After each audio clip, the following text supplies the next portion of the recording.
I'm really sick of it. Like, I'm really angry. I'm sick and tired of it. Imagine how tired we are. Imagine how tired we are. Mamma mi mamma mamma. Oh, hello guys, welcome back. In this video, yes, we're gonna talk about vocal coaches on YouTube. I've had issues with some of the trends within the vocal coach community that I've kept to myself. However, recently I've come across Tara Simon's reaction to the performance of WAP on 2021 Grammys, and I've eventually decided to make this video. Before we get into it, let me just say that I am not questioning the knowledge, authority, or skills of any of the vocal coaches mentioned and appearing in this video. What I am questioning are some of the choices they make in regards to the public content they put out on YouTube. Not necessarily as vocal coaches specifically, but as content creators in general. There's no hate in any of this, my intention is not to offend or disrespect anyone, you'll see. Also, I use some clips of the videos here not to take credit for their work, but for commentary and criticism purposes in order to present and support the points I make throughout the video. Without further ado, let's get into it. It's great that we have professionals join YouTube who are willing to share the knowledge, perspective and insight on the area they are experts at. Videos uploaded by vocal coaches can be both informative and entertaining at the same time. There's a lot of good and quality to unpack in the content they put out. I'm sure you're all familiar with the trend going around, vocal coach reacts to blank. It obviously applies to more groups and professions, but in this video we are focusing on vocal coaches. These videos can be fun and interesting. Watching someone who knows what they're talking about dissect and analyze a live performance, a song, or a specific moment is something that appeals to a lot of people. Now, the problem I have is that I've noticed that vocal coaches sometimes react to material that doesn't give them a lot to talk about, usually to songs or artists who are extremely popular. It results in empty feeling and awkward videos that have very little substance to them, as there's simply not much to comment on from the perspective of a vocal coach. Little smirk there. Very cool outfits. Good choreography too. Oh! Nice. Super catchy. Her hair is literally black pink. They're really synced in their movements. It's nice. I like da-da-da. I like that a lot. Yes! Hey! Look at her smirk! She's so full of attitude. Jenny? Lisa? What up? Just Sue, of course. Rose! Oh! Is that Jenny? Dude, this song! Oh, jeez, look at the high kick.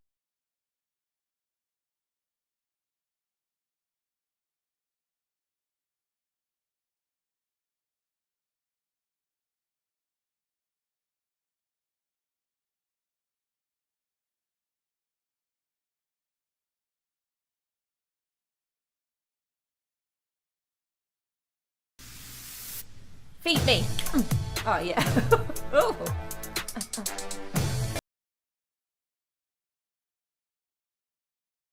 While you're spending time on making videos on these super popular artists and songs, they often miss out on performances and singers that offer way more. Vocally speaking, of course. For example, not that long ago, Tori Kelly and JoJo, two brilliant vocalists, collaborated on Aretha Franklin's Natural Woman. Tori and JoJo are pretty well known, right? Of course, they don't have the popularity and hype of BTS or Blackpink, but their rendition was a true vocal feast. So much to break down.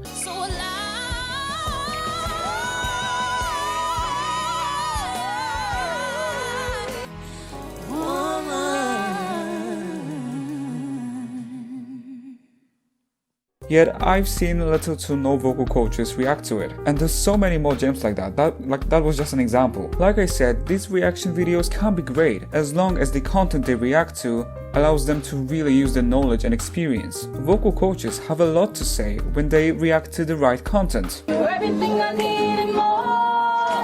It's written all over your face. I love that B flat. You can hear it's got a lot more head resonance. You can hear it moving into her head.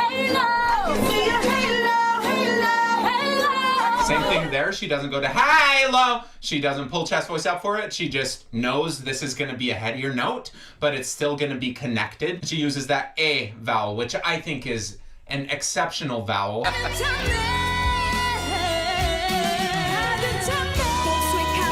is going very intense into this note compared to the other person who's keeping it more at a mid-level of where they would be able to sing it. Their onsets are beautiful. Whenever they start a note or a phrase, it's a very even volume. It's not like they're punching the volume every single time. Another reason that you can tell that they're not pulling chest voice is there's just this stronger high overtone in the sound. It's a really distinct sound, but you can still hear that high harmony, or not harmony, but harmonic on top of what she's doing, which tells me that it's easy, and it looks easy for her. You don't see very much tension in her neck or her body. These are very well-trained vocalists. They are playing around with some extremes in their voice. This will be the reason I smile, but I'll not see what I cannot. Okay, so down to the B. She's going really low. I love how her background singers and the instrumentalists and everyone are just like grooving with this. You can feel the rhythm in the room. It makes everything so much tighter as a performance.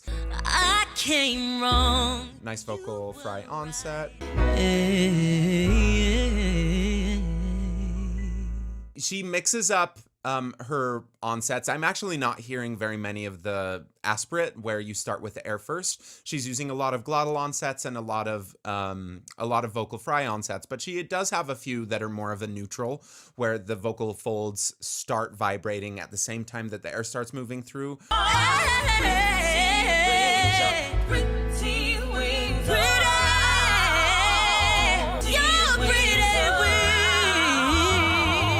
So now she's getting that agility while she has more of a full voice under it, and she's still got all of these, like, oh man, it just sounds so good, but it's not as loud as I think that it sounds. E vowel that she just did on the B, and she went to the B a little bit earlier also. She's actually not opening her mouth really, really wide with those ones. With her, she's just found like she doesn't need that much space. If she was trying to get a more resonant sound, then I think that opening the mouth a little bit more would help her get that. I used to feel so uninspired, Really nice use of vocal fry. I used to feel. so tired. Again, slight use of the A vowel makes it very soulful. Natural woman. That's really interesting, because I would have pitched JoJo's voice as having a lower tone than Tori's, but when she first started to sing there, the tone seemed higher. It had a higher frequency, but then when they sang together, JoJo slipped into the lower harmony, and the blend was fascinating. And you could say, it's not their fault. They react to whatever people suggest and ask for, so they have no choice. Well, not really. Viewers may suggest a lot of different material to react to. True. However, it is the creator who chooses to film, edit, and upload a video. Creators themselves decide what they give attention and platform to. Plus, I'm sure they get a lot of different requests, so I'm sure it's possible to pick stuff that would naturally give them more room for analysis and commentary. I personally am also not a fan of vocal coaches reacting to studio versions and music videos of songs if there are live performances available of the said song. Music videos are more popular, but from a vocal coach's perspective, I bet it's more interesting to react to live performances. At least I would have to hear it like live to 100% know exactly what's going on. But from what I'm hearing in this track, as they give far more information on the actual raw skills of an artist performer. So in this context, live performances hold way more value. These were the main points I wanted to make in this video. Again, I don't have anything personal against any of these vocal coaches. All of them have many great videos on their channels. Now I'd like to quickly respond to a few points that Tara Simon made in her WAP reaction video. With all my respect though, I don't want to hurt or shame her, none of that. It is a public video, so I feel comfortable commenting on the things that have been said in the video. There's too much talent in the world. There are too many talented people all over TikTok, all over wherever I go with Sing Better, everywhere I go, talented people who deserve to have a platform, and yet this is what we decide as a culture and as a society that we're gonna spotlight. That point is really confusing to me because it doesn't seem to represent Tara's previous views. And again, it doesn't have to be vocally challenging all the time. It's not like there was anything in the song that was difficult to sing, but But does it need to be really all the time, guys? It really, really doesn't. And as a vocal coach, I know that might sound like, why is she saying that? But it's true, you know, it doesn't always have to be like someone like Dimash singing all the time. There's nothing wrong for an artist to not be focused on vocals. And I say so as a vocal snob myself. Being an artist is more than singing. Yes, singing is an art and a craft that we can enjoy, indulge in, and get impressed by. But there's more to being an artist and a performer, hence why some of the best, most stunning singers on talent shows are not as appealing to the audience as some other, often less technically developed and proficient vocalists. I'm so angry right now, and I'm so grieved in my spirit and my heart that this is what our young kids look to and end up looking up to and emulate. To worship it on a stage like this, to glorify it on a stage, and you're talking about, you know, the subjectification, it seems, of women. What's safe? Where do I show my kids? How do I show? What do I show my kids? As listeners, we are consumers. We are in charge of the content we consume. We're not forced to consume content we don't like or don't feel comfortable watching. Also, I'm an adult, I'm not a parent though. But all I'm gonna say is that TV and media are not babysitters. I wouldn't like my kids to watch a WAP live performances or a music video. But we need to have healthy boundaries and not pay more attention to some things than they really deserve. And let's not give significance to things that don't even ask for it. Like WAP. You don't have to do this to be successful in the music industry. You do not have to sell sex. You do not have to be scantily clad prancing around on a stage, emulating and subliminally referencing a stripper pole.